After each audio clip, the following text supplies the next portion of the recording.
Hi, friends. Welcome to Law Chat with Girja. My name is Girja Bhargav Patel. I'm a mother. I'm a wife. I am a podcaster. I am an educator. I am a businesswoman. I am an entrepreneur, and I'm a lawyer. I truly believe in the power of mentorship through storytelling, and that's what Law Chat is all about. So whether you are in 6 months or 10 years of business experience, we can all learn from each other's experiences because we face the same challenges and we have the victories and we have mistakes that we're all making. So why not lean into them and know that we're going to be fine and we're going to be okay and we're going to be inspired. And of course, this is Law Chat with Girja, so we will be talking about some law at some point during the conversation. And if you love what you hear today, which I know you will, then subscribe to Law Chat with Girja and share the love.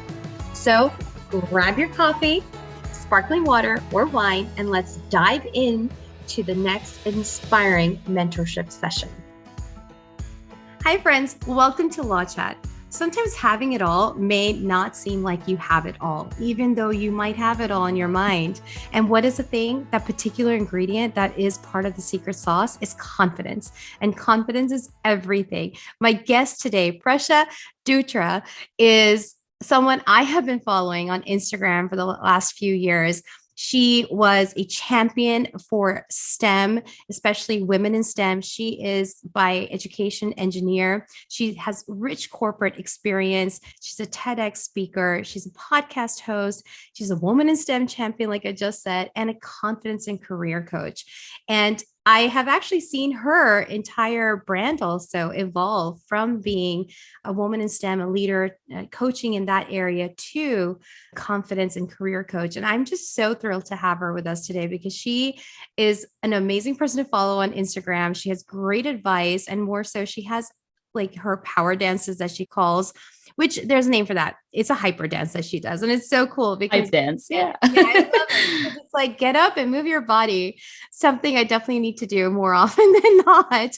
But welcome to Law Chat. And I'm so happy that you're bringing yourself here today with us and, sharing your advice and energies with us, because truly you embody all of that on your Instagram. And I was so excited to have you. So welcome.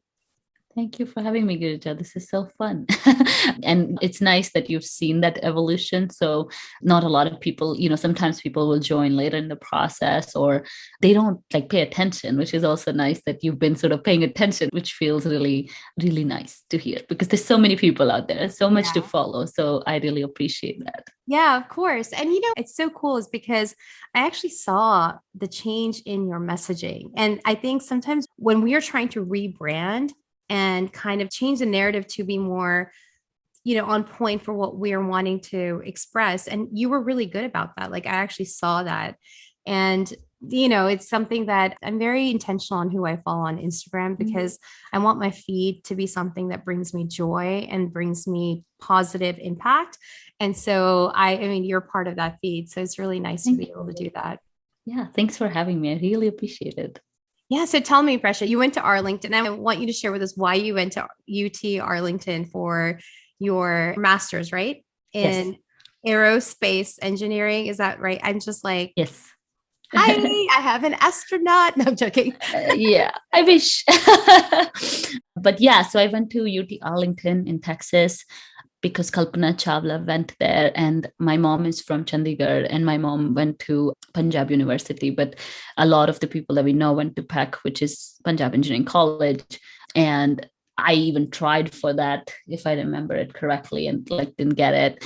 And so there was a lot of when she was going to space, it was just at least the way my parents were involved in it, or how they were turning the TV on or sharing the stories. It felt like everyone was talking about it. It was a very big deal both times that she went.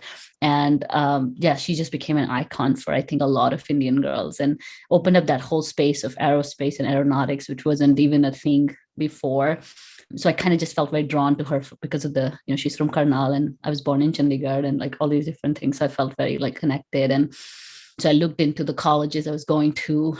When I looked at all the safe schools, I was like, why wouldn't anybody go to UT Arlington? Like, why would anyone settle for any, like, if it's a safe school anyways, but on top of it, like, why would you go to any other safe school? But for me, it wasn't a safe school because I was switching majors. I was coming from chemical to aerospace, which I don't know how many people do that. I was doing it because in my chemical engineering career in college, I was working on a lot of aerospace projects. So I came to America for aero design competition, which is led by Lockheed and NASA. They do this competition where they give you so all they give you is a size of a box. So they give you dimensions of a box, and then they say, you're going to build a plane that's going to fit in this box. And now that's it. That's the only design parameter they give you. And now you have to build a portable plane that will actually fit there. It used to be pre-drone time, like drones were just coming out at that time. Those kind of technologies were super new. So that's the competition I participated in. And then we got to come here and really fly our plane, won the awards and did all that stuff. So I got really interested in aerospace. I got really a great amount of opportunities in it while I was in college. So that's kind of why I wanted to switch into aerospace without having to do too many extra courses. So that's kind of how I ended up at UT Arlington. I'm so amazed at just like you just put it in a nutshell, but it's just fascinating that, you came here for that competition. Also, it's fascinating that this competition exists and probably nobody really knows about it unless you're in it. Yeah. And it's so cool because this is the kind of stuff you hear about or see on movies or, TV shows, but this is really happening in real life. And we have like real life genius people that are amongst us. And I mean, I love it because you're right. It takes one person to pave the way for us and to be that example. And that's what you took when you moved to Arlington and when you started pursuing aerospace engineering, because you're like, wow, she did it. I can do it.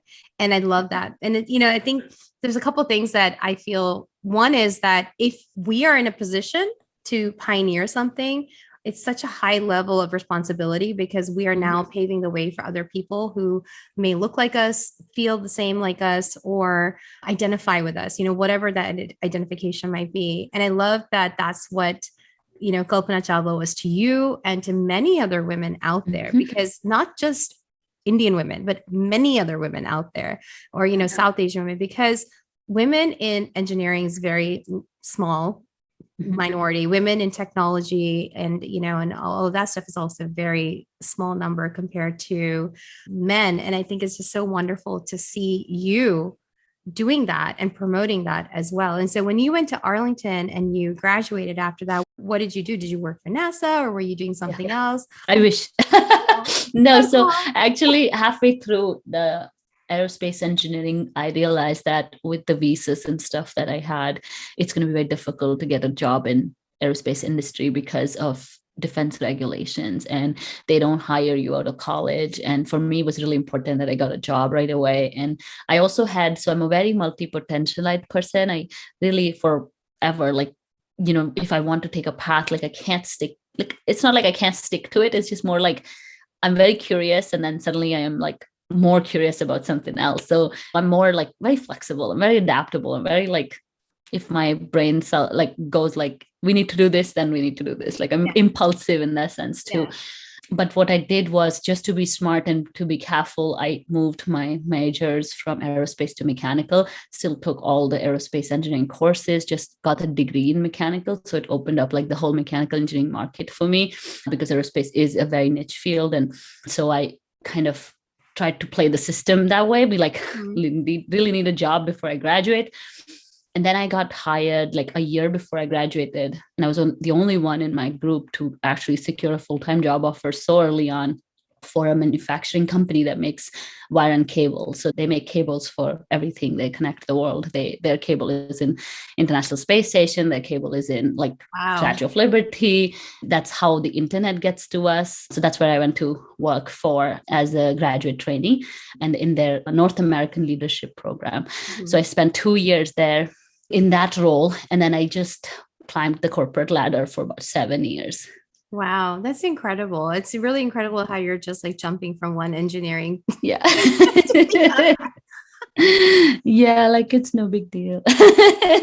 But yeah, I worked in a factory, and I honestly, this is what happens. We have a lot of dreams in our life, and then we sort of forget about them, or life happens.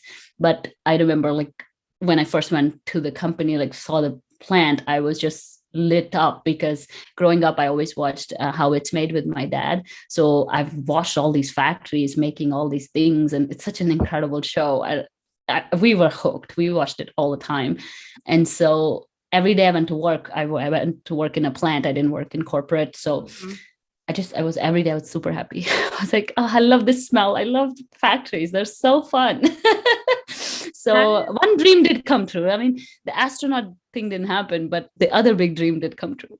Yeah, yeah, that's so funny. I actually, funny enough, my family, they're in the steel industry also. And so we moved from DC back when I was 12 years old. I was born there. And when I was 12, we moved to Houston area, not Houston, but like Baytown, Texas.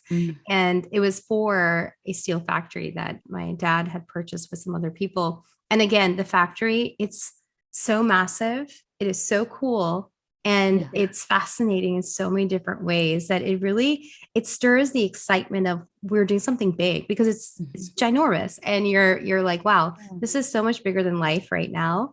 And I can imagine that being such an impact on you also growing up, and then being able to actually be in it and experiencing it that way. And so talking a little bit about your, growing up and your background, I know that, you're from India.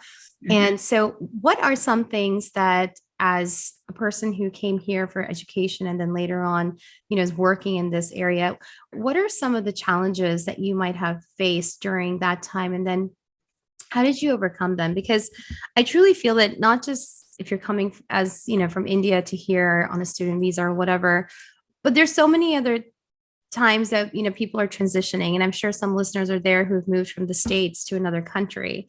And so what were some of the things that you might have faced at that time, and how did you overcome them? Yeah, so I think it's been 10 years. So I moved in August of 2012, so it'll be 10 years this year since I moved. And I think when you move, you're like excited and young, and you don't really think through a lot of things. It's just too exciting. I mean, for me, when I first came to America in 2011, it was my first flight abroad.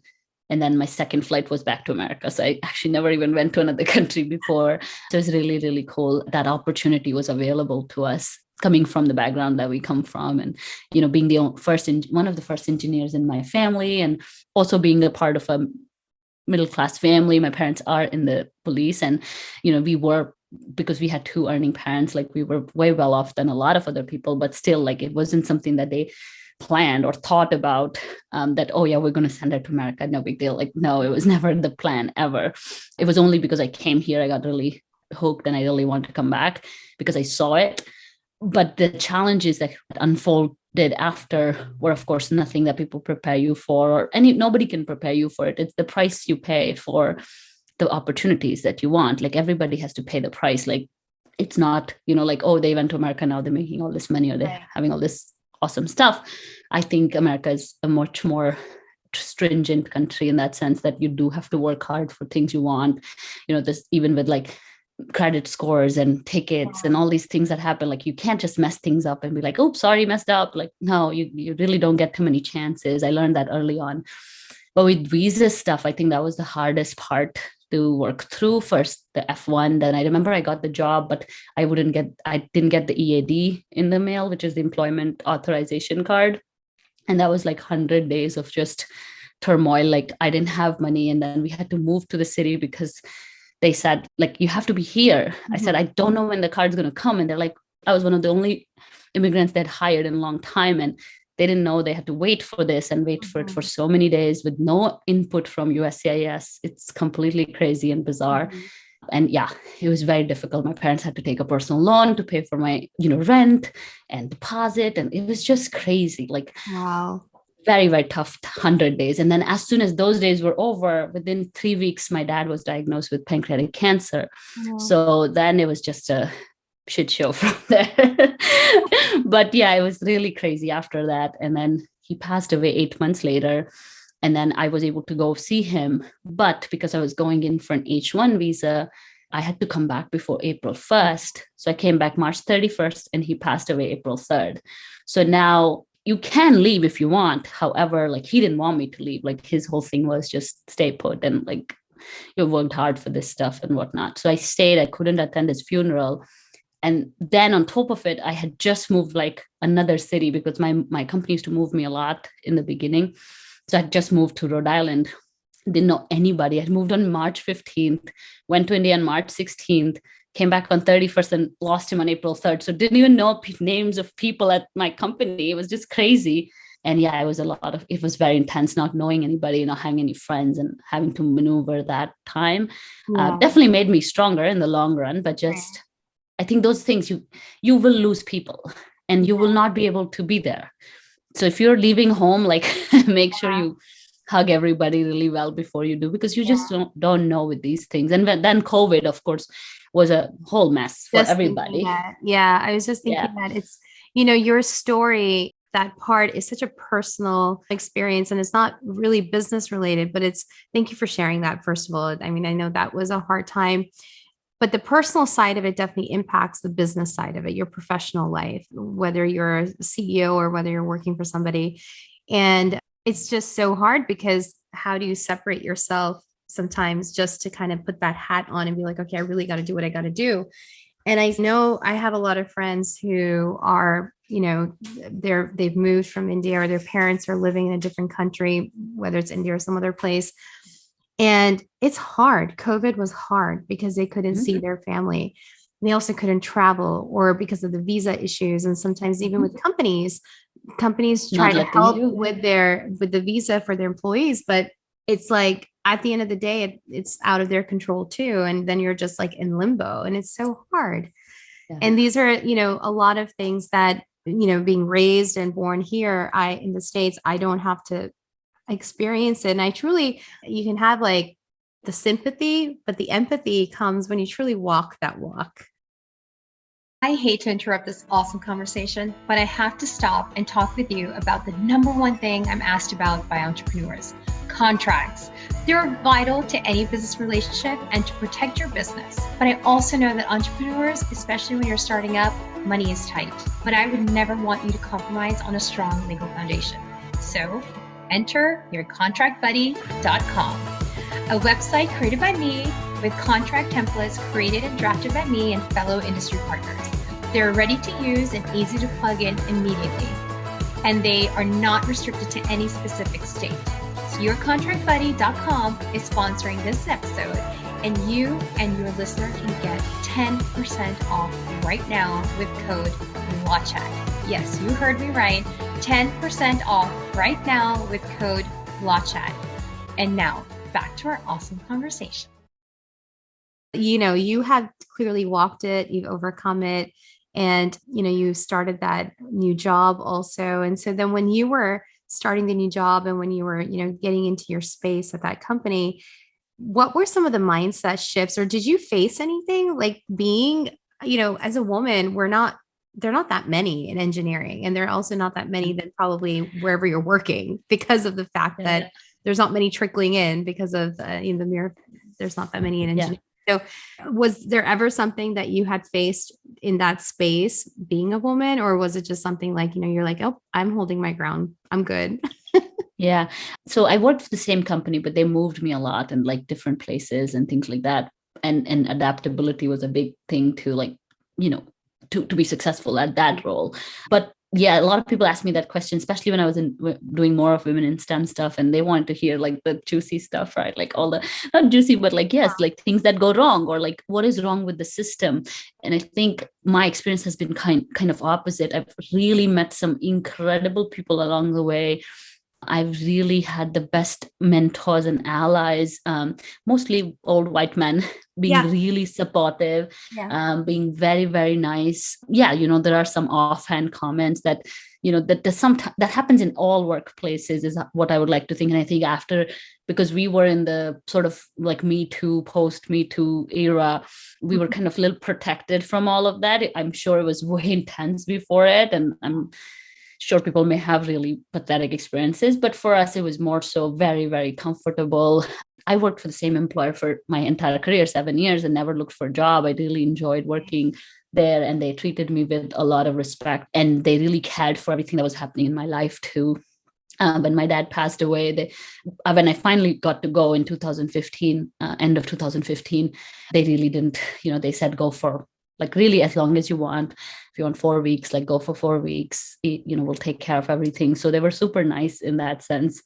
So I never really had a bad experience. I really just had some incredibly nice people. Even if we had arguments or I had some actual conflicts with people on work-related matters, they were, always like resolved or like worked through. Like I remember somebody making a very odd comment, one of the higher up managers saying something on the lines of like how women of color end up like suing you if you fire them, like making some kind of comment. So my reaction to that was, okay, I'm processing this, and then really going to the HR and saying, look, all I care about is like this person can get in trouble. Like I know we all have biases, and I know we all have like our, own way of thinking. It's wrong. I just want you to tell them that they shouldn't say it to anybody else so they could get in a lot of trouble. And so they spoke to them, and then he was really old, and he came to me and he apologized and he said, tell me more. Like, I don't know about diversity, and I don't know about like intersectionalities, and I don't know these things. Could you like educate me? And, it was super wonderful conversation. We went on to be really good friends. When he retired, we went on a lunch, and like he told me how much I taught him and said, yeah, you did the same. And that's the kind of world we want to live in. Like, we don't want to be like, oh, because he said that, he's a bad man and I'll never talk to him. And like, oh my God, I think a lot of people are being too harsh on people. You also have to, at some point, realize that you're woke, but being woke is polarizing too. If it's pushed too much, right? Like that, then you're doing the same thing. You're saying it's my way or the highway, right? Like just because this is progressive, traditional stuff can all go to hell. You can't do that. I mean, somebody who's 70 years old, you can't change them like that, right? Like it's just going to create the rift further. Instead, you need to have a dialogue. You need to bring somebody to the table and say, look, I think this is why it's wrong. What do you think? Right. Then they actually share like, no, wait a minute. I've had incidents. I've had 6, 7, 8 incidents in my 40 years of career.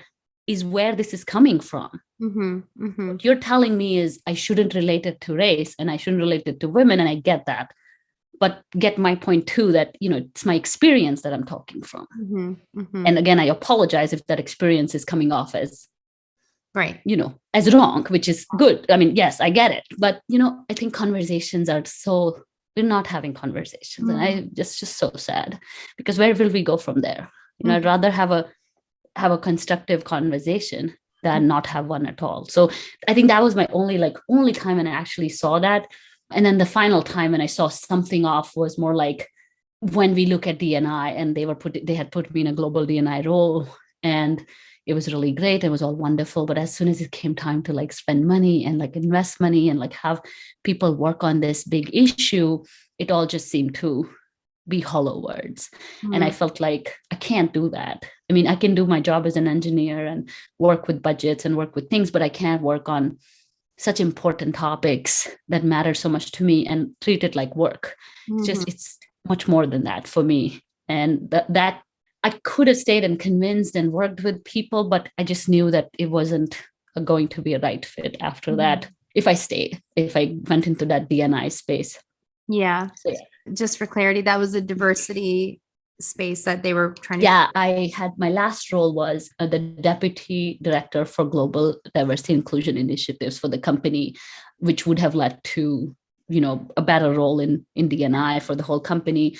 But when I saw the whole picture, it just seemed like a very, very mammoth task for anybody to accomplish, and not fun. It's too bureaucratic. Yeah.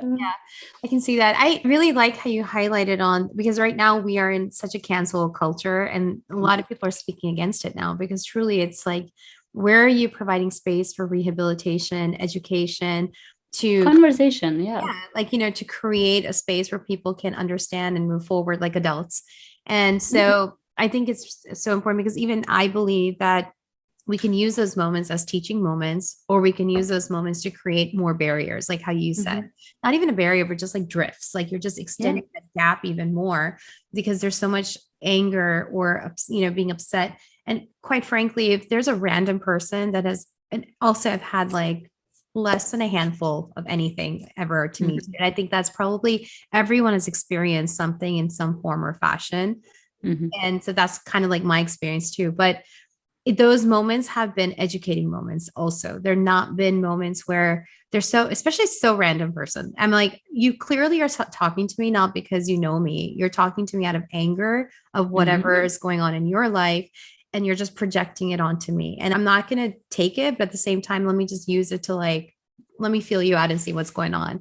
And it's like, those moments have been really nice because when you show love and kindness, and it sounds like really like, whatever, haha, like hee stuff. But honestly, like when you're showing that kindness, it changes the narrative so quickly. When your feathers are not getting ruffled, when the person across from you is going berserk, it changes the narrative completely. Like, for myself also, and then also the outcome, it changes. And yes, don't, anger is there. You sometimes are getting like, you're like, you're pressing those buttons. Like, why are we doing this? But it's just being in control of how you're reacting. And I think that's so nice that even with you were able to do that with somebody who was so much older. And you're right. The older you are, the more fixed you are in your thoughts and your mindset, like. But I think people get threatened if the disagreements are not nice and comfortable and nobody wants to do it. And it's like, if you can agree to disagree, that's the best relationship because you can agree and you can still move on and still do great things together and really benefit from each other. And yes, there are going to be certain things that you can't change about people and you'd have to be okay with it. Like you cannot say that because somebody voted for a party that you don't want to vote for, that they're less of a human than you are. I mean, it's so bizarre, like where we have arrived, in terms of polarization and really like running with it, like really like I don't care why you think this way. I don't care that you have you are a human being with family and kids and all that stuff. Like I really think that just because you vote for this party, like you're a crook and you're the worst person that has ever walked this planet. And it's like, how is that different from what they are saying about you? Right? Like they're doing the same things. It's just a very divided world wherever you go.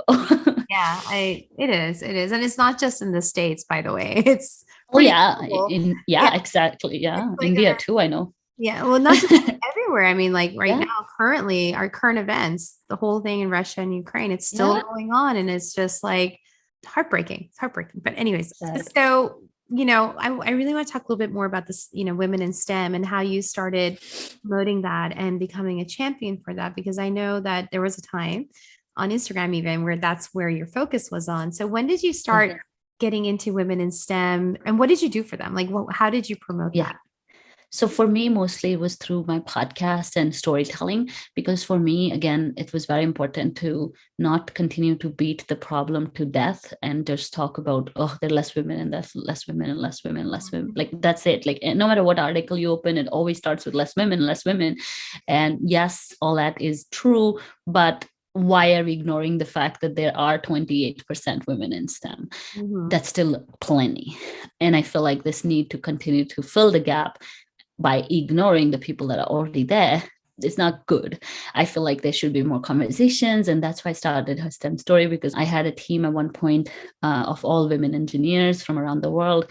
And they were all mechanical engineers, which was crazy because mechanical engineers are like less than 14% or even 7% in some statistics I've seen in the workforce. So I was really pumped about the fact that we were all women, and I had to like write an email to our CEO and be like, I really want to like highlight this. This is so important. I don't know why it's important. I feel it's important. Like, I think we should talk about it. So it was very intuitional from that sense. And then that sort of led to, let me think about it. So I made a list of all the people I know who are engineers. And so it was 35 people. I'm like, all my friends are engineers. Then my whole wedding party was engineers. And I was telling my cousin, like, each of their stories of saying, look, this girl works at Facebook and these are all the things she gets to do. And this girl works at, in the factory and she's a manager and like all these things that she gets to do. And I was trying to like inspire her. And that kind of like, that's when sort of, it was on the way to our wedding. And that's kind of when my like light bulb went off. I'm like, oh, wait a minute, maybe I could just share their stories. Maybe that's what I can do. And I always was very good at public speaking since school. I was in the debate team and I was always like punished for speaking and talking. And like, it was one of those things that I was really good at. So I said, okay, let's do a podcast and let's just interview all my friends and see where it goes and talk about the women who are in STEM and are enjoying their careers and doing well. But that's how her STEM story came to be. And then I did that and I interviewed a lot of women. And then we started talking a lot about their struggles and their challenges, which resonated with people, in that sense that, oh, I'm not alone. And yeah, there's so many ways to have a career in STEM. It doesn't have to be like just one way. And there's so many different ways to like even pivot and create new opportunities. I've interviewed people that were like started with English majors and decided to go and become a paleontologist. Like it was just so crazy. And like they had a master's in literature and then said, oh, screw it, I'm actually going to go and do paleontology. And then she did it. And then I interviewed women who were like founders and computer engineers. And same thing, like this girl was a computer engineer, a founder, and a full-blown model. Like that's what she does. She's an actual model. So it was just mind-blowing at the amount of people I was getting to talk to. And then I got to interview Miss America, Camille Schreier, who was actually a pharmacy graduate. And so she was, one of her big agendas was women in STEM. So I got to actually speak to her. So it was really cool. I thought it was really cool that, and still it took me a long time to like really connect the dots as to how it helps people, because it was in the beginning, it was just stories and stuff. But through my TEDx, I actually got to refine that message and really bring it home, which is like, okay, if you have relatable role models, then you can keep the women in STEM, because the problem is not less women in STEM. The problem is the women who are leaving STEM at really alarming rates. And so within 5 years, about 40% of women leave their STEM careers in less than 5 years, which is crazy. And that's the problem. It's not just getting more girls in STEM. It's not just doing all those coding camps and Barbies and all. It's all good. But if you can't retain them, then what's the point? Like, why is that percentage so high? Yeah, because mostly what I understood was more like, and again, my solution to it was more like, provide them relatable role models, let them see what's possible for them and let them choose what they want. Because a lot of times there's also this sense of, because somebody's so high performing, and women usually are, they're high performers mostly. One, they're not satisfied with maybe sometimes what the company has to offer them, or whatever the company offers is so in line with what company thinks is right for them, instead of like them making that choice for themselves. There's not a lot of autonomy as you grow in your companies. And then also there are no relatable role models on top. You end up being alone in a room. And some people don't have the grit or the even the interest to keep being alone in a room. They really don't care so much about STEM that they're going to stay. And then of course the pay gaps plus maternity leaves, people leaving and not getting a chance to come back. I have clients now that are trying to get back into corporate, and how hard it is to convince them to actually take them back. So these are kind of like big reasons why women actually have to leave. Yeah. And Prasha, you have touched on a point that is so close to my heart, because I feel there's a couple things in my life that are close to my heart, and this is one of them also. And I cannot agree with you more. And it's not just women in STEM, it's just professional women, period. People, it doesn't matter if you're working for a company, it doesn't matter if you're a doctor or if you're a lawyer or any other type of professional. It is so tough to go back into the workforce after you've had a child, because you've taken time off. And if you don't go back right away after you're 3 months off of work, you feel like you are SOL at that point, because the longer you take off, the longer the gap becomes. And then the less you have as authority in that space or experience, and people are clearly running past you in the rat race that's going on. And I truly believe that one of the things that I have in my business is I invite other women. I'm like, I don't care what your backgrounds are. I don't care how long you've been out of work. I don't care if you're just like been out of work for 10 years, even, there's a space for you here. Why? Is because I was that person. I was that person that took time off. And I'm, like when you have children, you want to spend time. That's like a natural human thing for a woman or a man to want to spend time with their newborn baby and with their kids. Why should we constantly have to pick and choose? Why can we not integrate a life that allows, like how you're saying, allows a person to choose? And it doesn't matter if it's a man or a woman, but a person to choose how they want to run their day, as long as they're getting the job done, as long as they're getting their work done. Why does it have to be only a certain time period? Especially in the beginning stages of parenthood, like there should be flexibility. And I feel like more corporations, COVID kind of opened those eyes for people, especially during Zoom calls and kids running in and out. But now they're going back, and They're it's going so back. so It's sad to see it. back. It's so sad, I know. And But yeah, it's really sad. And then also I think that the other factor that what I at least see a lot with the people that I work with is we are too hard on ourselves too.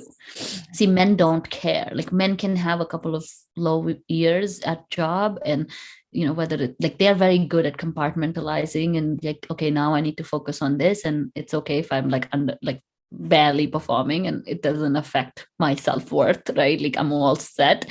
But women are just like, I see everyone that I work with is overcompensating at work for something, and they don't know what it is until they really see it.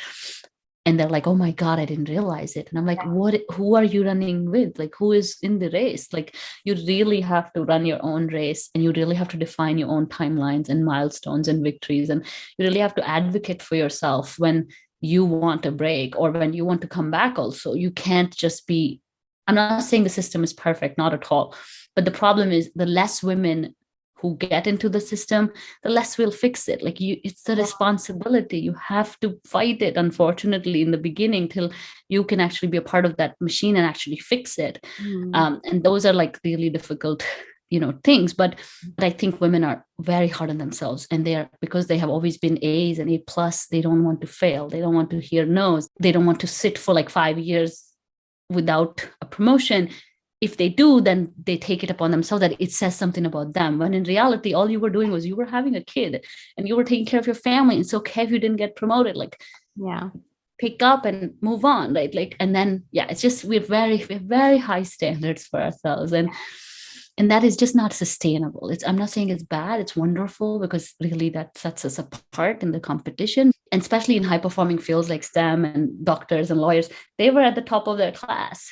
These are the group of people, right, who are ending up in these careers.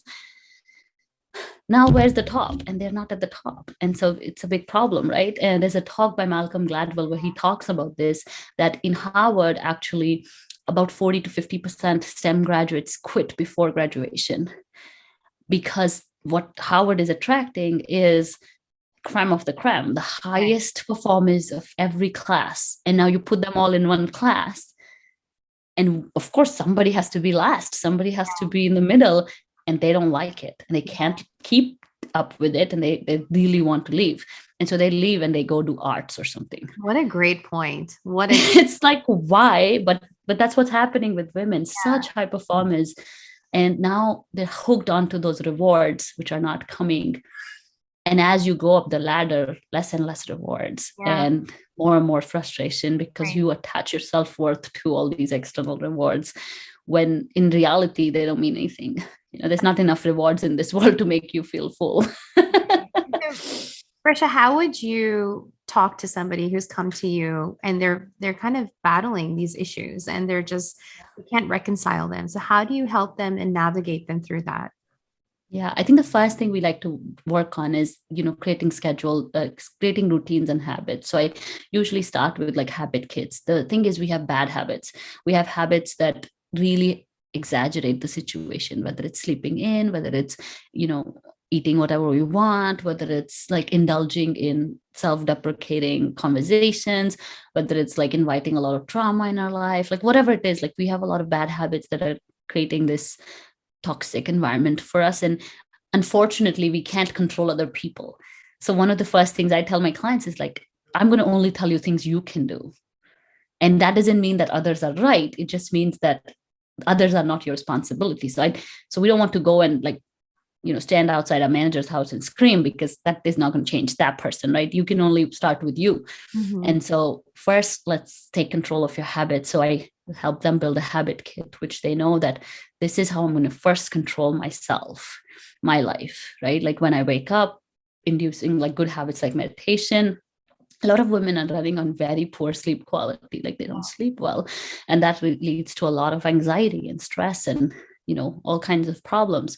So starting with just good sleep, good habits, and then keeping up with them, even in your tough days, is going to be a good way to self-care also, because now they're doing something for themselves before the world even wakes up. We have a cohort right now going on with my academy, and it's been like 5 weeks, I think. And these girls are waking up at 4:30 every single day. And I'm like, oh my, even I'm not waking up at 4:30 these past few weeks. And I'm like, you guys are killing it. But now they see it, because there's so much benefit to that they can actually like feel confident, and they can raise their hands in a meeting. They're, if you woke up that early, your confidence already skyrockets. Like you don't need anything else after that. So those are some sustainable ways. I'm not saying they're going to always wake up at 4:30, but they now know that they can when they need, when life gets hard, when they are working multiple positions, or, oh my God, I have this really important meeting. What should I do? Don't freak out. Go to your morning routine and pull some tools from your toolkit and show up in your highest level self. Then the second thing we usually work on is really getting clarity, because a lot of these women are actually chasing other people's dreams and goals. Mm-hmm. Something that their parents, I hear it all the time, 37, 38, 40-year-old women. In fact, I once had a client who was 62, getting ready to retire, and telling me how she wanted her parents to be proud of her. Can you believe it? To carry that burden through your life is so crazy. And she's like, they're not even alive. Wow. And I still want to make them proud, right? Because you just constantly chase other people's goals. So clarity, where we start with, is what do you want? It's a very tough question for women, because they're so selfless, and, they take pride in the fact that I do everything for other people, and anything that helps other people. It's like, no, what do you want? And a lot of times it's really the opposite of what they thought they want, which is, oh, I want another job, or I want more money. And they're like, nah, you know what? I just want to relax. I really want to be happy with my family. I want to spend more time with my daughter. And that's what I want. Okay. So you don't need a new job for that. You could do that today. Because once you know what you want, then you can go after it. Yeah. Once you're all like fuzzy about it, you're just like mindlessly chasing that next dopamine hit, and the next reward, and the next reward, and the next reward, then you never develop that kind of confidence that, oh, wait a minute, I don't want anything. I want to rest for next 1 year. I want to travel, and career can wait. Yeah. Because they've never done that before. They've never actually pulled the lever back on career ever intentionally. And they've just like sort of been thrown into things. So with clarity comes a lot of that confidence too, that, oh, wait a minute, I can actually take my own decisions, make my own choices.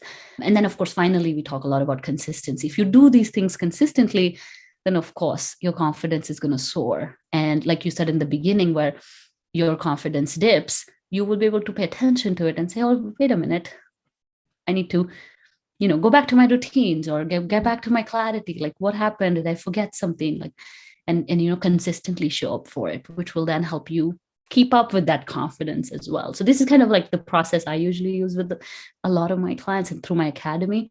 And it's a lot of fun. I mean, to see people transform, and to see people actually be like, wait a minute, I don't need to be at work after 5. Yeah. Why am I doing this? Like, right. So they're able to question that too. Yeah. Those are great tips. And they're really tips in such a way where you just have to actively be, like how you said, consistent about it, but then, also be committed to doing that.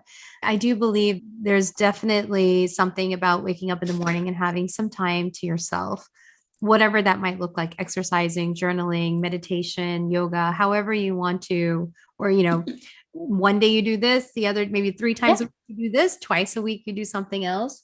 But yeah, I completely agree. There's definitely something to that. And, finding your focus, you're right. Sometimes we're just like, especially if you like do some type of inventory on your personality, you'll also know, like, if I've done the strength finders and I just love it. And one of my top thing is achievers. I'm constantly achieving, which is wonderful, but then it's exhausting. Yeah. So, it's not enough in the world to satisfy you. yeah, exactly. Yeah. But I think it's so important. I love that, there's just 3 things that you focus on in your coaching. And so when you shifted into coaching, was it immediately after you left the company, or was it something that you were just like, okay, I'm going to talk about women in STEM? Were you coaching women in STEM also? Yeah.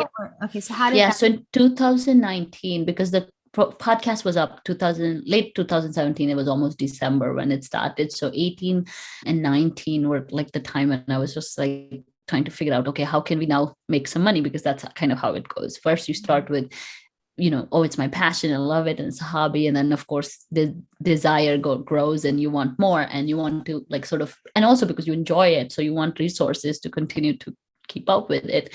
I tried the nonprofit model. I was a part of a nonprofit think tank in Boston, and they were helping me with like just the basic stuff with the podcast. But I didn't like the nonprofit model at all. It was not exciting or even complimentary to my personality. And I was like, nah, this is not for me. So then I was like trying to think of ways to monetize. I did get into public speaking and started monetizing there, but still wanted something more tangible and how closely I can help all these women that really are looking for support. And so in 2019, I started researching with my communities, like what kind of things they want, what kind of support they want. It seemed like confidence seemed to be the big one for them.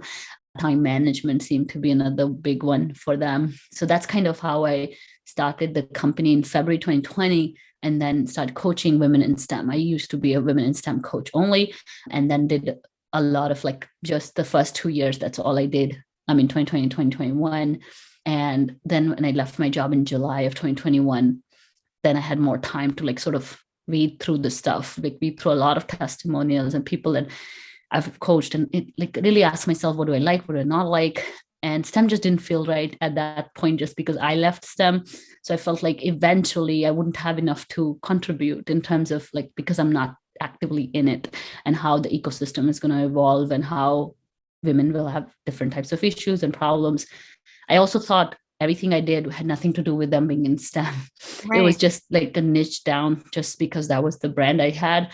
I still only attract engineers and technologists, whether I say that or not. But it just didn't have anything to do with what I was saying. And then when I got through a lot of testimonials, they just told me that I helped them believe in their brilliance. And I have said that many, many times. And it just felt like the right word. So I just changed the name of my company to Believe in Your Brilliance LLC. I was like, okay, good. This is it. This is what we do. And this is what I'll do till the day I die, which is to help people believe in their brilliance. So then it stuck. And I'm like, okay, this is it. This is what we are committing to. And how I do it might change, right? Like whether I do it through podcasts or videos or coaching or public speaking or maybe an app, I don't know, whatever that delivery process is. I just want everybody who comes in touch with me to believe in their brilliance a little bit more after they've met me. Yeah. So what are some of the common issues or matters that your clients are juggling with generally? Yeah. So mostly they come to me with some immediate issue, right? So I want a job. Like, okay, hold on. Why? Right? Because this one's not good. Oh, why? Because they make me feel da da da. And like, oh, why is that? Oh, because I never feel I'm enough. So if I work for Google, magically I will feel like I'm enough. And it's like, that's not true. Right. So that's kind of how I help them understand the root cause of what's going on here and how much it's affecting all areas of their lives. So they come to me with something very superficial, but my job is to sort of help them see what's beneath it and how much it's actually affecting all areas of their lives, not just job, not just your side hustle, not just the money in your bank, but really your health, your loved ones. They'll tell me all the time, I don't know when was the last time I had fun. I honestly don't even know what fun is. And I think your late 20s, early 30s may seem like that for a lot of people. And so that's kind of where I come in and help them, sort of read through all that stuff. And then, yes, they then go on to get the job too.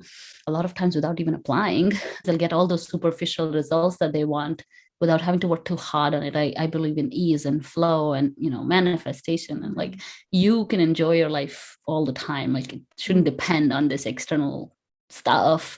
But it's a process. It's a process of like learning about yourself and learning about some of these basic things that it took me so many years to learn, but I try to package it in a way that helps. And then, but it's, again, at the end of the day, it's everyone's on their own journey, and they need to do the work. So I am also blessed with a lot of clients who are very committed and very, very, there to fix this once and for all, to get over it. Mm-hmm. And they continue to work on it. So it's just nice to see. That's awesome, because I think, a dose of confidence is needed on a regular basis. And then even if you might be the most confident person, there are times when you do feel lacking, or you do feel like imposter syndrome. And that's when, if you have the right tools, you're able to overcome it in a better manner than letting it debilitate you. Mm-hmm. So you can't move forward. And I think that's so wonderful that you're providing that for your clients. And I know that you've niched up rather than niching down, but it's nice because sometimes people just don't know how to relate if the other person has not walked or experienced. And so, you are in the engineering background, you've had that experience. And so being that role model that you're talking about earlier, where there is somebody that they can look up to, somebody that they can see doing the thing. It's so important for other engineers or women in STEM who can see you been there, done that, and now you're teaching them how to do it also. And that's everything. Thank you. Yeah, that is so cool. And just quickly, I know we were talking about women in STEM. I wanted to kind of touch also on what are some ways, if somebody wants to become, part of the whole women in STEM culture, or, become somebody who is doing engineering or technology, but maybe doesn't have that particular background in undergrad or even their master's, how are some ways for them to get in? Like, what are some other ways that they could be a part of STEM? Yeah. So a lot of times if you work and so this definition is up for discussion. I had to do a lot of research for my TED talk and actually find all these statistics and be like, what comprises STEM and what doesn't, and how are you? And in fact, when I was in corporate too, one of our big goals was to get 50% women employees and 50% women in STEM employees. And so big question was, how are we going to do that? They're not 50% women in STEM. So you have to choose from are you going to hire all of them so they constitute 50% of your workforce, or how are you going to fill that gap? So what we came up with at that time, and I know a lot of companies must be doing the same thing, is that if you have these kind of goals to fill the gap, they're going to start looking at non-STEM fields and bringing them into STEM roles. So for example, accountants and controllers make really good plant managers, right? Which plant manager then is considered a STEM role, but they don't have STEM degrees, but they now become women in STEM. Then also another definition that I've heard people say is that anybody who works in the STEM ecosystem, it doesn't really matter whether you're directly in tech or not, but you work for Google and in some support function, you consider a woman in tech because you're somehow supporting technology. So those definitions are wide open for interpretation. I don't think there's a police that I haven't come across that would say, no, you can't be a woman in STEM. But I think the best way is to just sort of be an ally or provide a platform if you have one. And if you really care about this space, the only issue with that is you can't lead change, like you just said before, if you haven't lived it, right? So this is where I think some of the disconnect is. You can still be really even if you're not in STEM and you want to support women in STEM, you can still be involved in events, maybe bringing on guests and things like that, or maybe chatting with them or attending events. You could do all these things. However, it would be difficult for you to be the go-to person in it just because you haven't lived that experience and you wouldn't even enjoy it. That's the other part too, right? For me, it was the same thing when I was thinking about my podcast. I was like, I'm going to do a health podcast.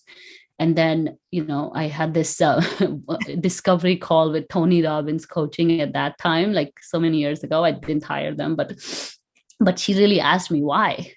What do you have to show for? And I'm like, nothing. I like fitness. I'm going to do it. And then she brought me back to no, do things that you're good at. And how, what's your why here? Because that's what's going to give you all the energy and fuel to keep going forward. Otherwise, you can be interested in something, but it may not necessarily be your path, right? And now, if you want to work in STEM, as I said, you could work in whichever field you're in, every company hires in that field, right? Like if you're somebody with non-tech background, tech companies hire accountants and marketing people and communications people and all kinds of people, and they need those people. So you can still apply in that tech, ecosystem. Other ways to get involved would be to go get a lot of cloud certifications and stuff. They're free now with tech. A lot of certifications are free, and you can start shifting your career. I usually tell people to take a non-tech role in a tech company and then tell that tech company that you want to be in tech, and that company will then facilitate your transfer. So Google, Facebook, Meta, these companies are very good at internal transfers and really putting resources in developing talent, and they don't mind. Like if you're a non-coder, I know so many non-coders, I've interviewed them for my podcast that had nothing to do with coding, and then just decided to become a coder and learned on their way, and then just got employed by some of these big companies, and they help them become like a professional coder. So there are many, many ways to like really switch your careers. If you listen to her STEM story, there are tons of episodes I have done on, these kind of pivots from non-STEM to STEM. I love that. I think it's so important because I truly believe that our world is going more towards technology, leaning into all things technology, actually. And if we're not on board, we're going to be left behind. And so I even believe the future, I was just telling my children this yesterday, that coding is a language you have to learn before you graduate high school. Like, I don't care what you're doing in life. Like, this is going to be something I'm going to require you to do. And they're just like looking at me, and my daughter enjoys it. So I'm like, okay, we're going to, and then my son who's younger is like, oh yeah, I'm going to do it too. I'm like, yeah, you both are doing it. Like this is, and we put him in coding classes before and stuff, but I need something like consistent. That's like, very consistent for me. And so we're still, but there's so much out there for children even. And, I can't imagine, YouTube University is amazing at times. And so there's a lot out there. So thanks, Prasha, for sharing all of that, because truly sometimes we also in our mind get confined to the traditional roles that people would be playing in STEM. But, you can also have an idea, have a vision, and then hire the right people to execute your vision, be a part of that process. And yeah, you may not be the engineer, you may not be the software coder or anything like that. But at the end of the day, you're still part of the process. And that vision makes you the CEO, but you're getting it out there. So I love all of that. And I'm going to actually link all of that into the show notes along with your TEDx talk too. I think I can do that as well. And so I would love that. And maybe link, your podcast. I'll link one of those episodes as well, so we can kind of get all that information. So now, before we've had a really long chat, and I'm so sorry for that, but there's a couple questions I always ask. One of them is, what's your anchor when things are a little haywire? What holds you steady? I think spirituality, God. I do believe in God a lot. And actually recently I've started accepting I'm religious and so be it. Like I can't tone it down anymore. Right. So, so I do think like I have all the stones and everything, but I do think faith and in something bigger, right? Like it's just so important. And I think the world's again getting away from it. And I don't like that. I think if you don't have faith, then you have fear. So find faith in something, even if it's science, even if it's like the goodness in other people, if it's humanity.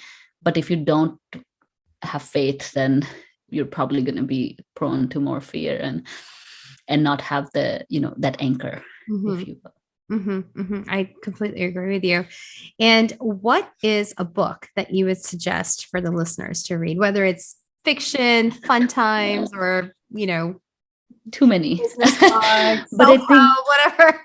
I've read 275 books in the last 6 years, too many books, right? So it's very hard for me to come up with this. And I used to ask this question to my guests too. So now I know how they felt.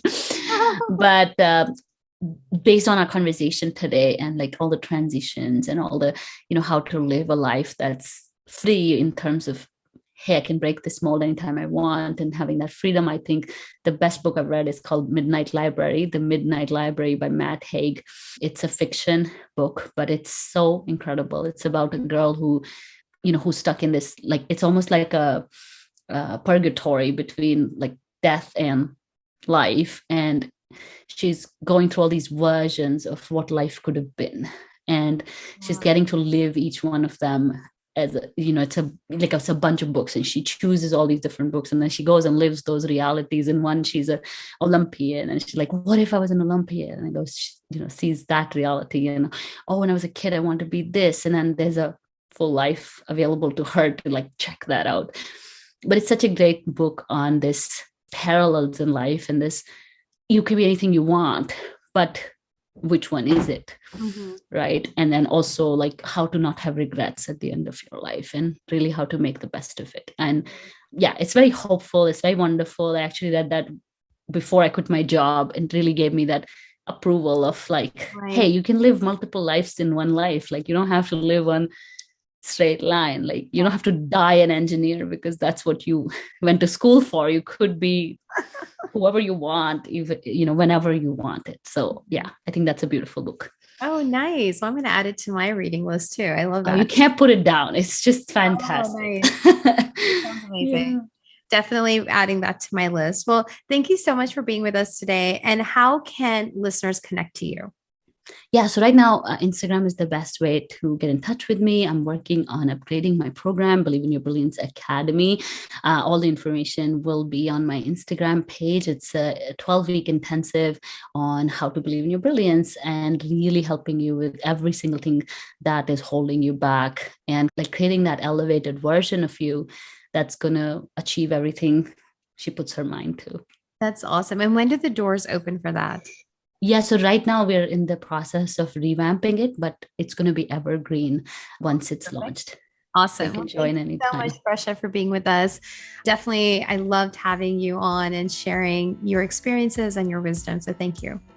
Thank you so much for having me. Follow me on Instagram at Prasha Dutra.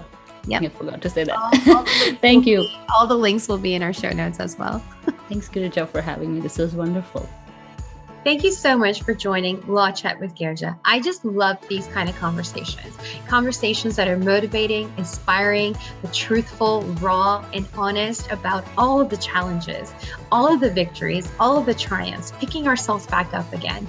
I just can't think of a better way to get mentorship but Law Chat with Girija. If this was helpful to you, or this was inspiring to you, please share the love. You can give this video a thumbs up. You can subscribe to this channel. You can also share this with your community by taking a screenshot and posting it on your social media and tagging GBP Law. When you do that, a lot more people will be able to see this video that not only benefited you, but also can benefit them as well. So let's share that love and let's share that inspiration. And if you want more information about what I do and other resources, go check out gbplaw.com or yourcontractbuddy.com. And I look forward to seeing you next time.